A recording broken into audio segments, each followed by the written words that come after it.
America के Texas की Big Spring correctional centre jail से साल 1997 में एक कैदी 3 साल की सजा काटकर वापस अपने देश मेक्सिको आता है। उसे अमेरिका में ड्रग्स की तस्करी करने के जुर्म में सजा मिली थी और वो इससे पहले भी 2 बार जेल की हवा खा चुका था। इसके बाद उसके दिमाग में जाने क्या आता है कि वो सभी को हैरान करते हुए जल्द ही मेक्सिको के जलिस्को स्टेट में पुलिस ऑफिसर बन जाता है। उसके जान पहचान वाले हैरान थे कि आखिर वो एकदम से कैसे मुजरिम से सीधे प्रशासन का हिस्सा बन बैठा। लेकिन ये सब तो केवल उसकी एक चाल थी। उसका मकसद पुलिस डिपार्टमेंट में घुसकर पुलिस की ट्रेनिंग, सिक्योरिटी और काउंटर इंटेलिजेंस की बारीकियों को सीखना था, ताकि आगे जब वो अपना ड्रग्स का कारोबार चलाए तो उसे पता हो कि बिना अरेस्ट हुए पुलिस को कैसे हैंडल करना है। हुआ भी यही। उसने ये सब सीखने के बाद पुलिस की नौकरी छोड़ दी और अपना नाम बदलकर एल मेंचो रखते हुए CJNG नाम से एक ड्रग कार्टेल खड़ा कर दिया, जो आज की डेट में दुनिया का सबसे खूंखार और क्रूर ड्रग कार्टेल है। ये इतना खतरनाक और वायलेंट है कि इसकी तुलना आईसिस जैसे डेंजरस टेररिस्ट ऑर्गेनाइजेशन से की जाती है। इस कार्टेल की वेशभूषा को देख कोई भी धोखा खा सकता है।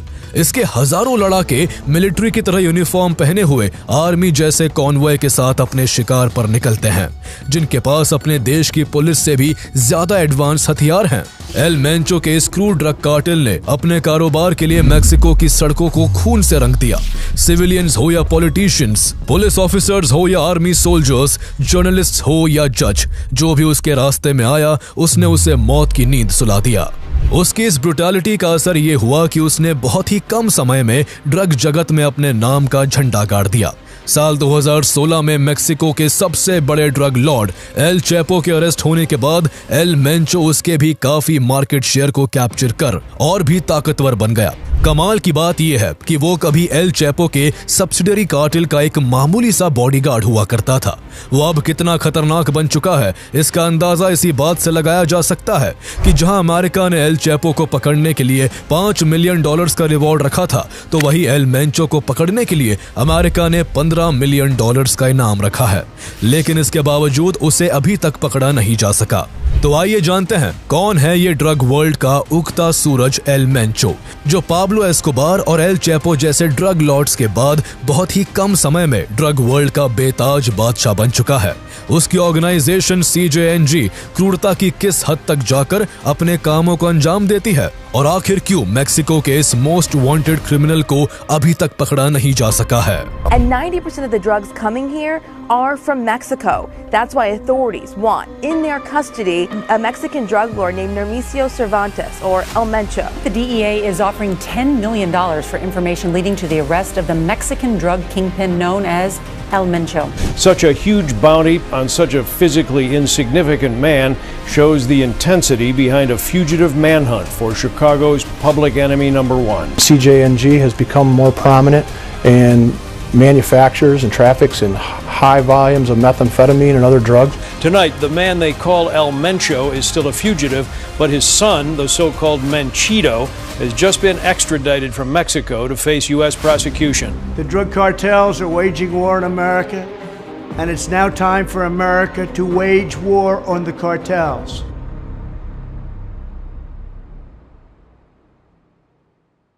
एल मेंचो का जन्म 1966 में मेक्सिको के मिचोआकन स्टेट के एक स्मॉल टाउन नरहानो दे चिला में हुआ था। उसका बचपन उसके माता पिता और उसके 5 भाइयों के बीच गुजरा।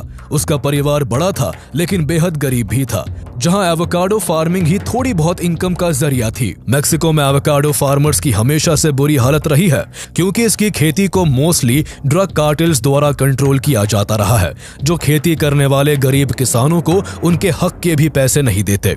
उस वक्त एल मेंचो का परिवार भी ड्रग माफियाओं की इस ज्यादती को सहने के लिए मजबूर था।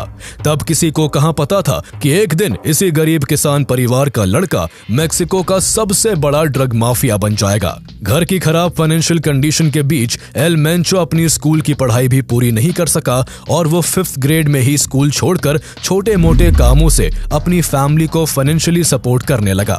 इस छोटी सी उम्र में ही उसके अंदर एक बात घर कर गई थी कि उसे बहुत सारा पैसा पैसा कमाना है, चाहे उसके लिए उसे कुछ भी करना पड़े। इसी अमीर बनने की ख्वाहिश ने उसे क्राइम की दुनिया में धकेल दिया और मात्र 14 साल की उम्र में वो ड्रग माफियाओं के लिए मैरिजुआना क्रॉप्स की देखरेख करने लगा। लेकिन ये सब करके आखिर कितना पैसा कमाया जा सकता था?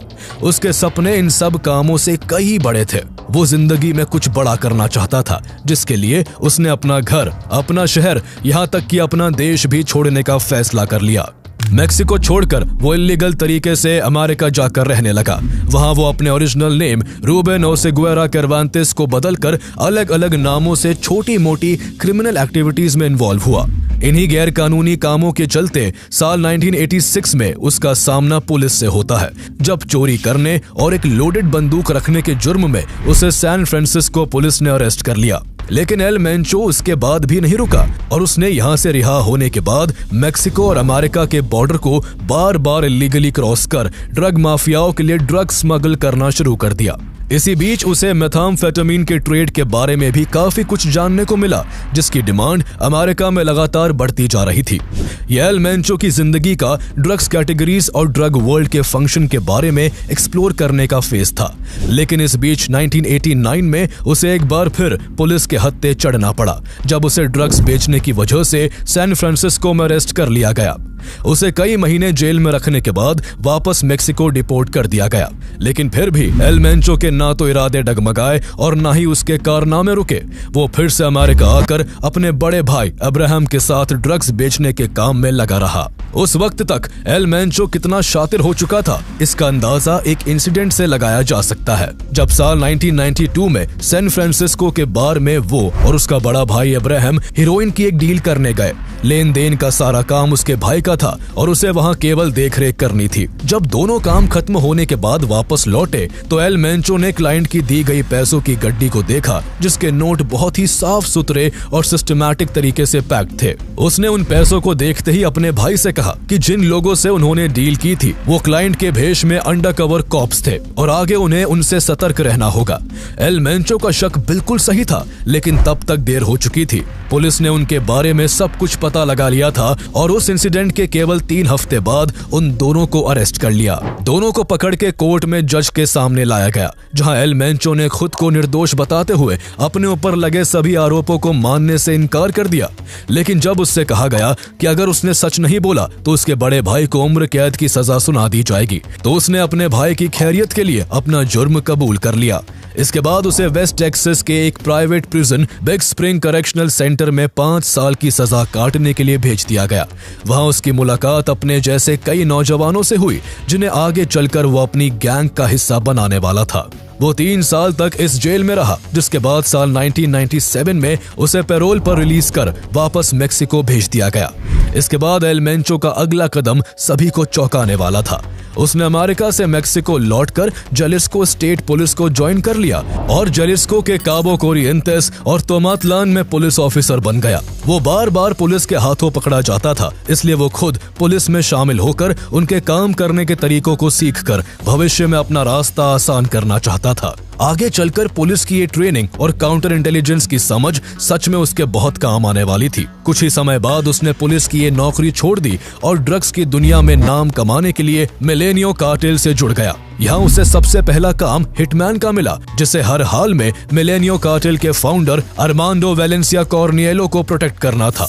पुलिस बैकग्राउंड होने की वजह से एल मेंचो इस काम में माहिर हो चुका था, लेकिन वो जल्दी से ग्रो करना चाहता था। इसके लिए उसने रोजालिंडा गोंजालेस वेलेंसिया से शादी कर ली, जिसके पिता और भाइयों का मिलेनियो कार्टेल में काफी रुतबा था। इसके बाद मिलेनियो कार्टेल में उसकी पहुंच बढ़ने लगी, लेकिन उसी दौरान साल 2003 में जब मैक्सिकन अथॉरिटीज ने उसके बॉस अरमांडो को अरेस्ट कर लिया, तो सही मौका देखते हुए मैक्सिको का ही एक कार्टेल लॉस जेतास बुरी तरह मिलेनियो कार्टेल को निशाना बनाने लगा। मिलेनियो कार्टेल को अस्तित्व में बने रहने के लिए एल चापो के सिनालोआ कार्टेल की सब्सिडियरी बनना पड़ा।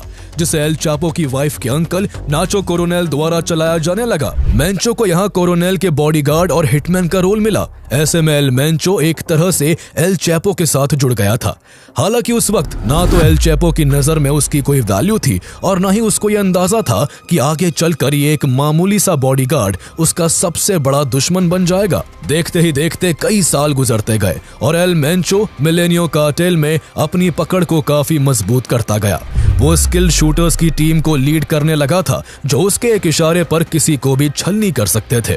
मिलेनियो कार्टेल का काम भी अच्छा चल रहा था, जो जलिस्को और कोलिमा स्टेट्स में सिनालोआ कार्टेल के लिए ड्रग ट्रैफिकिंग के साथ साथ उसके फाइनेंसेस और किलिंग के कामों को संभाल रहा था। लेकिन कहानी में दिलचस्प मोड़ तब आता है जब साल 2010 में नाचो कोरोनेल को एक आर्मी रेड के दौरान मार दिया जाता है। इससे कुछ महीने पहले मिलेनियो कार्टेल के टॉप लीडर ऑस्कर ऑरलैंडो नावा वेलेंशिया को भी अरेस्ट कर लिया गया था। उन दोनों की एब्सेंस से ये हुआ कि मिलेनियो कार्टेल में फूट पड़ने लगी और वो जल्द ही दो गुटों लॉस टॉर्सिडोस और ला रेजिस्टेंसिया में बट गया, जिसमें लॉस टॉर्सिडोस का मुखिया एल मेंचो था। जल्द ही दोनों गुट जलिस्को में ड्रग ट्रैफिकिंग के कंट्रोल के लिए आपस में भिड़ गए।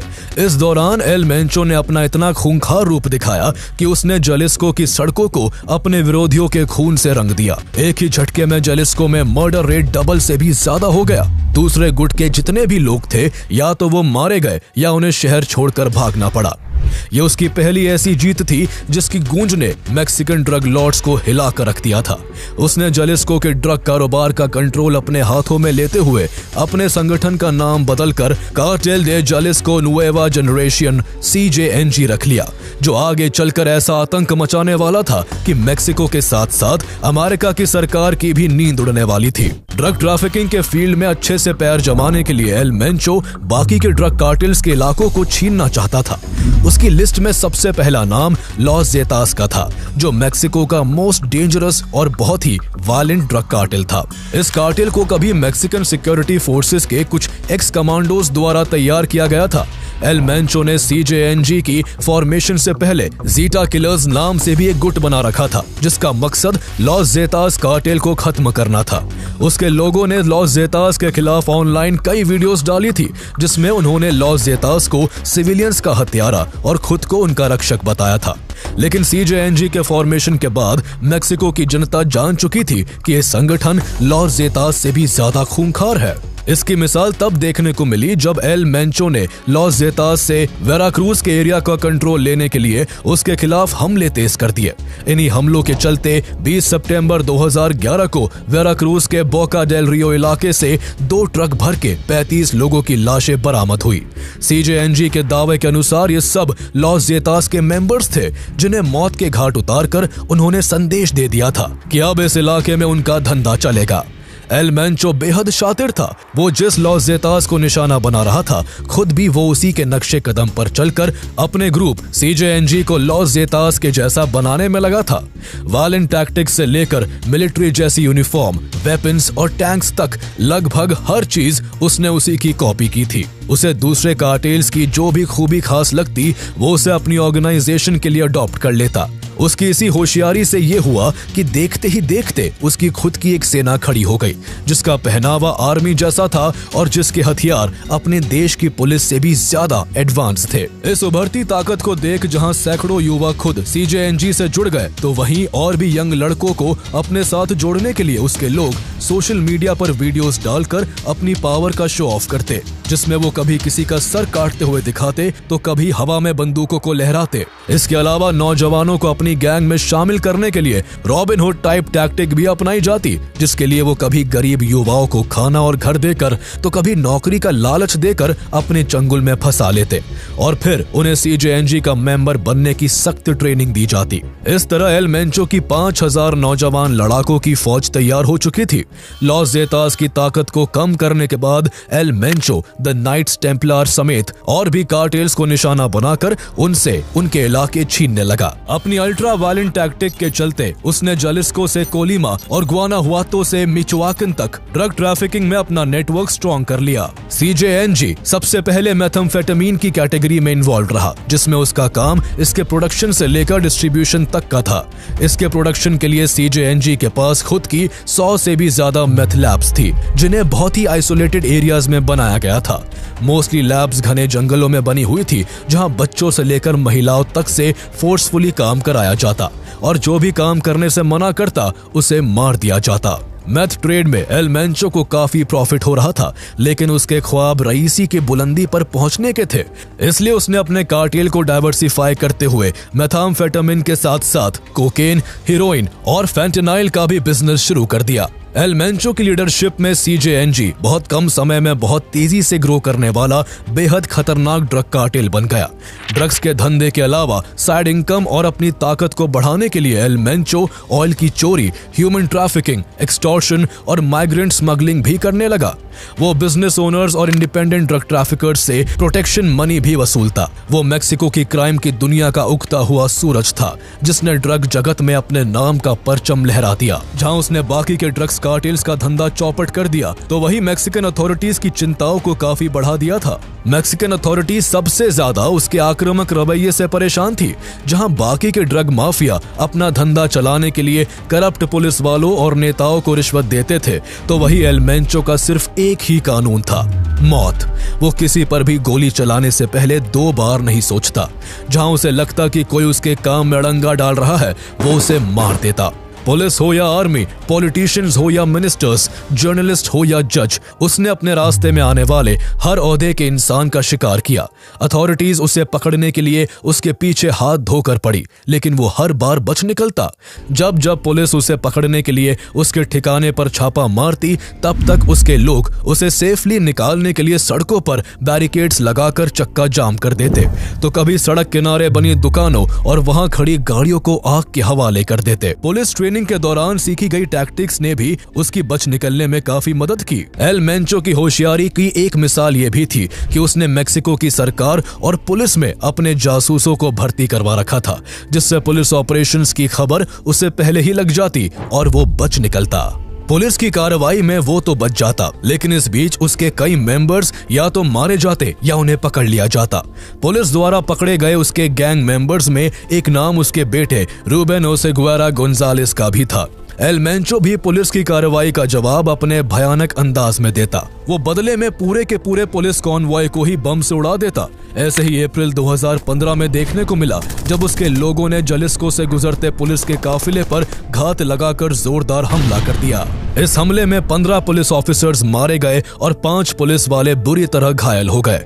ये मेक्सिको के इतिहास में सिक्योरिटी फोर्सेस पर सबसे घातक हमलों में से एक था। इस अटैक से करीब 20 दिन पहले 19 मार्च 2015 को भी एल मेंचो की गैंग के लोगों ने ओकोटलान शहर में असॉल्ट राइफल्स और ग्रेनेड लॉन्चर से 5 पुलिस ऑफिसर्स की हत्या कर दी थी। लगातार पुलिस को निशाना बनाने की वजह से एल मेंचो मैक्सिकन अथॉरिटीज की क्रिमिनल लिस्ट में टॉप पर आ गया। उसे पकड़ने में सिक्योरिटी फोर्सेस ने जी जान लगा दी, लेकिन मेक्सिको की पुलिस उसकी ताकत के आगे हर बार कमजोर पड़ जाती। उनके लिए सबसे बड़ा चैलेंज CJNG के मिलिट्री ग्रेड वेपन्स थे, जिनमें मशीन गन्स और RPG समेत बेहद खतरनाक .50 कैलिबर स्नाइपर राइफल्स तक शामिल थी। जबकि पुलिस के पास बेहद ही आउटडेटेड गन्स थी, जो उनका सामना करने के लिए काफी नहीं थी। पुलिस को नाकाम होता देख एल मेंचो को पकड़ने और उसके कार्टेल CJNG को जड़ से मिटाने का काम मिलिट्री को सौंपा गया। मिलिट्री ने ऑपरेशन जलिस्को की शुरुआत करते हुए जंगलों में हेलीकॉप्टर से CJNG के इलाकों को छानना शुरू कर दिया, लेकिन ये ऑपरेशन शुरू होते ही फेल हो गया। एल मेंचो के लोगों ने मिलिट्री को भी नहीं बख्शा और एक मिलिट्री हेलीकॉप्टर को RPG लॉन्चर से मार गिराया, जिसमें बैठे 6 सैनिक मारे गए। उसके लड़ाके यही नहीं रुके, बल्कि उन्होंने पूरे जलिस्को में जगह जगह आगजनी करते हुए 5 गैस स्टेशंस और 36 व्हीकल्स को आग के हवाले कर दिया। पहले पुलिस और फिर आर्मी की ये दुर्दशा देखकर मैक्सिकन गवर्नमेंट के हाथ पांव फूल गए। उन्हें अंदाजा हो गया कि उनका सामना किसी ओल्ड फैशन ड्रग कार्टेल से नहीं बल्कि बेहद खतरनाक संगठन से है। ड्रग्स और अपनी डाइवर्सिफाई क्रिमिनल एक्टिविटीज से एल मेंचो जितना पैसा कमाता उसका एक बड़ा हिस्सा वो बेहतर हथियार खरीदने में खर्च करता। एक तरफ उसने अपने वायलेंस से अथॉरिटीज के हाथ बांध दिए थे तो दूसरी ओर उसका कहर उसके कॉम्पिटिटर्स पर भी बरस रहा था। जहां उसने गुआनाजुआतो में CSRL कार्टेल के साथ एक खूनी जंग छेड़कर उसके इलीगल ऑयल ट्रेड पर अपना कंट्रोल कर लिया, तो वही वेराक्रूज में ओल्ड स्कूल जेतास के साथ भिड़ते हुए उसकी भी ड्रग टेरिटरीज को कैप्चर कर लिया। एल मेंचो का क्लियर कट ऑब्जेक्टिव था कि अगर किसी धंधे में नाम कमाना है तो उस खेल के सबसे बड़े खिलाड़ी से भिड़ जाओ। ऐसे में उसने लॉस जेतास से लेकर ना जाने कितने ड्रग कार्टेल्स के साथ जंग छेड़कर उनसे उनका हिस्सा छीन लिया था। उसकी नजर अब मेक्सिको के सबसे बड़े ड्रग संगठन सिनालोआ कार्टेल पर थी, जिसका एल मेंचो कभी बॉडीगार्ड हुआ करता था। अब उसी से पावर कैप्चर करने के लिए उसने उसके साथ लड़ाई शुरू कर दी और उसके कई मेंबर्स को मार गिराया। उसके बढ़ते हमलों और अपने मरते लोगों को देख खुद सिनालोआ कार्टेल के हेड एल चैपो ने साल 2015 में उससे एक डील की, जिसमें उन्होंने अपने अपने कॉर्नर्स और ट्रैफिकिंग रूट्स बांटकर प्रॉमिस किया कि वो फिर कभी एक दूसरे को निशाना नहीं बनाएंगे।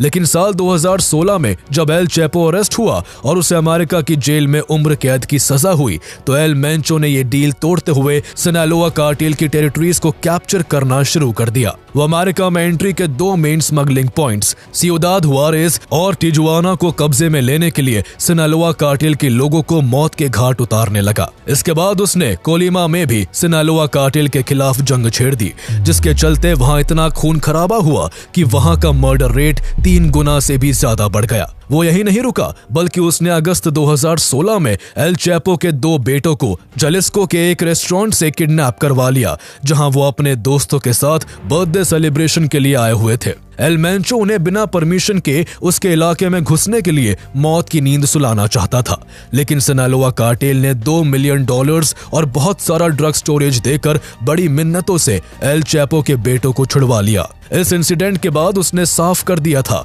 कि अब एल चैपो का टाइम खत्म हो चुका है और मेक्सिको का सबसे बड़ा ड्रग लॉर्ड और डॉन वो खुद है। हर बदलते साल के साथ एल मेंचो और उसका कार्टेल CJNG और भी ज्यादा पावरफुल होता गया। ना तो ड्रग ट्रैफिकिंग में उसका बढ़ता ज्योग्राफिकल एक्सपेंशन कम हुआ और ना ही उसका वायलेंस रुका।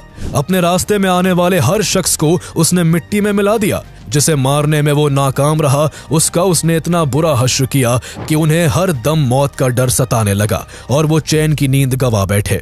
साल 2020 में उसकी गैंग CJNG ने मेक्सिको के सबसे सेफेस्ट इलाके पैसियो डे ला रिफॉर्मा में मेक्सिको सिटी के पुलिस चीफ ओमार गार्सिया हरफुक के काफिले को ट्रक से ब्लॉक कर उन पर भयानक हमला कर दिया। उनकी बुलेट प्रूफ SUV पर कई मिनटों तक धड़ाधड़ 400 से भी ज्यादा गोलियां दाग दी गई। इनमें से 3 बुलेट्स ओमर को भी लगी। हालांकि किस्मत से वो बच गए और उन्हें तुरंत हॉस्पिटल ले जाया गया, लेकिन इस अटैक में उनके 2 बॉडीगार्ड्स और एक फीमेल सिविलियन की मौत हो गई। ओमर ने होश में आने के बाद हॉस्पिटल बेड से लेटे हुए ही सबसे पहले एक ट्वीट किया, जिसमें उन्होंने एल मेंचो को इस हमले का जिम्मेदार बताते हुए उसे मेक्सिको का सबसे बड़ा क्रिमिनल करार दिया। अपने बारे में ये बात सुनकर एल मेंचो घबराया नहीं, बल्कि उसका हौसला और भी बुलंद हो गया और उसने उसी महीने कोलिमा में उसके खिलाफ जाने वाले एक फेडरल जज ओरियल विलेगास ओर्टिज और उनकी वाइफ की बेरहमी से हत्या कर दी। इसके बाद उसने जालिस्को के फॉर्मर गवर्नर एरिस्टोटलेस सैंडोवाल को भी मरवा डाला। उसने अपने मल्टीपल क्रिमिनल बिजनेसेस को चलाए रखने के लिए जहां इतने हाई प्रोफाइल मर्डर्स किए, तो वही उसने president Andres Manuel Lopez Obrador समेत secretary of foreign relations Marcelo Ebrard, financial intelligence unit के हेड सैंटियागो निएटो और सिक्योरिटी एंड सिटीजन प्रोटेक्शन के सेक्रेटरी अल्फोंसो दुराजो को धमकी देकर उनके अंदर मौत का खौफ बैठा दिया। ये उसके आतंक का ही असर था कि CJNG ने मेक्सिको की 32 स्टेट्स में से 31 स्टेट्स में अपने ड्रग एम्पायर को एक्सपैंड कर दिया। उसका कार्टेल आज दुनिया की 7 कॉन्टिनेंट्स में से 6 कॉन्टिनेंट्स में ड्रग स्मगल करता है। अमेरिका की एजेंसी ड्रग एनफोर्समेंट एडमिनिस्ट्रेशन यानी DEA के अनुसार CJNG की प्रेजेंस दर्जनों देशों के साथ साथ अमेरिका की सभी 50 स्टेट्स में है। अमेरिका में स्मगल होने वाले टोटल ड्रग्स का 1/3 हिस्सा उसका कार्टेल डिलीवर करता है। CJNG अमेरिका में हर महीने लगभग 5 टन कोकेन और 5 टन मेथाम्फेटामिन स्मगल करता है। उसके द्वारा अमेरिका में हर साल आने वाले कोकेन की कुल वैल्यू $8.1 बिलियन है, जबकि सालाना क्रिस्टल मेथ ट्रेड करीब $4.6 बिलियन का है। मैक्सिकन गवर्नमेंट के अकॉर्डिंग एल मेंचो के इस डेंजरस कार्टेल के पास करीब $50 बिलियन के एसेट्स है, जबकि खुद उसकी करीब $1 बिलियन की नेटवर्थ है। मैक्सिको के एक high rank official Thomas Jeroen के अनुसार आज मैक्सिको में मेनली केवल 2 ही कार्टेल्स का रूल है। पहला सिनालोआ कार्टेल है, जिसके सुप्रीम एल चैपो और फिर दूसरे लीडर एल मायो के पकड़े जाने के बाद उनके सितारे गर्दिश में हैं। तो वही दूसरा कार्टेल CJNG है, जिसने अपने पहले डेकेड में ही वो रुतबा हासिल कर लिया जिसे पाने में सिनालोआ कार्टेल को कई दशक लग गए। CJNG अभी तेजी के साथ सिनालोआ कार्टेल की टेरिटरीज बाजा, कैलिफोर्निया, सोनोरा और यहां तक कि एल चैपो के होम स्टेट सिनालोआ में घुसकर उसके एम्पायर को कब्जाता जा रहा है। उसके इस बढ़ते ड्रग साम्राज्य ने मैक्सिकन गवर्नमेंट से ज्यादा अमेरिकन गवर्नमेंट को परेशान किया है। अमेरिका एक दशक से उसे अपने यहाँ ड्रग सप्लाई करने की वजह से पनिश करने की कोशिश में लगा हुआ है। मैक्सिकन अथॉरिटीज के साथ साथ अमेरिकन एजेंसीज ने भी दिन रात एक कर उसके सैकड़ों लोगों और करीबियों को पकड़ा है। जहां 2020 में DEA ने अपने 6 मंथ के कैंपेन के दौरान उसके $20 मिलियन को जब्त कर 750 मेंबर्स को पकड़कर सलाखों के पीछे भेज दिया, तो वही अथॉरिटीज के मल्टीपल एक्शंस के चलते उसके कई करीबी भी जेल की हवा खा रहे हैं। इनमें उसका बेटा रूबेन ओसेगुएरा, उसके 2 भाई एंटोनियो ओसेगुएरा और अब्राहम ओसेगुएरा, उसका brother in law Abigail Valencia और उसकी बीवी रोसालिंडा गोंजालेस वेलेंसिया शामिल हैं। लेकिन इन सब के अरेस्ट होने के बाद भी एल मेंचो को दोनों देशों की सरकार पकड़ना तो दूर, छू तक भी नहीं पाई है। साल 2022 में खबर सामने आई कि ग्वादालाहारा के हॉस्पिटल में एक बीमारी के चलते वो मर गया है, लेकिन अमेरिकन अथॉरिटीज ने दावा किया कि यह उसके बचने की महज एक चाल है। एल चैपो के बाद एल मेंचो मैक्सिको का वो माफिया है जिसे अमेरिका पकड़ने के लिए बुरी तरह बेचैन है। अमेरिका ने उसके ऊपर पहले जो $5 मिलियन का रिवॉर्ड रखा था, उसे 2018 में $10 मिलियन और फिर दिसंबर 2024 में उसे बढ़ाकर $15 मिलियन कर दिया। लेकिन इतने बड़े इनाम के बावजूद भी उसे आज तक नहीं पकड़ा जा सका। उसके पुलिस की गिरफ्त से दूर बने रहने की सबसे बड़ी वजह उसकी शातिर सोच है। जहां एल चैपो और पाब्लो एस्कोबार जैसे माफिया फेम के भूखे थे और हर वक्त पब्लिक की अटेंशन पाने में लगे रहते थे, जिस वजह से उन दोनों को पुलिस के हत्थे चढ़ना पड़ा। तो वही उन दोनों के उलट एल मेंचो को पब्लिक अटेंशन बिल्कुल भी पसंद नहीं है। वो शहरी इलाकों से दूर जालिस्को, मिकोआकिन और कोलिमा के घने जंगलों से घिरे पहाड़ों में रहता है और सेफ रहने के लिए टाइम टू टाइम यहाँ से वहाँ मूव करता रहता है। वो पब्लिक तो क्या, अपने कार्टेल के लोगों से भी नहीं मिलता। CJNG के सिर्फ गिने चुने लोगों ने ही उसे आज तक देखा है। सरकार के भी पास उसकी केवल गिनती की 3 से 4 फोटोज है, जो कि काफी पुरानी है, जिस वजह से उसकी सही पहचान तक अथॉरिटीज के पास नहीं है। इसके अलावा वो बेहद ही डिसिप्लिन्ड इंसान है। वो ड्रग्स तो क्या, शराब को भी हाथ नहीं लगाता। बाकी ड्रग माफियाओं की बिल्कुल ऑपोजिट पर्सनैलिटी होने की वजह से ही वो आज तक कानून के हाथों से बचा हुआ है और पहाड़ों में कहीं सुकून की जिंदगी जी रहा है।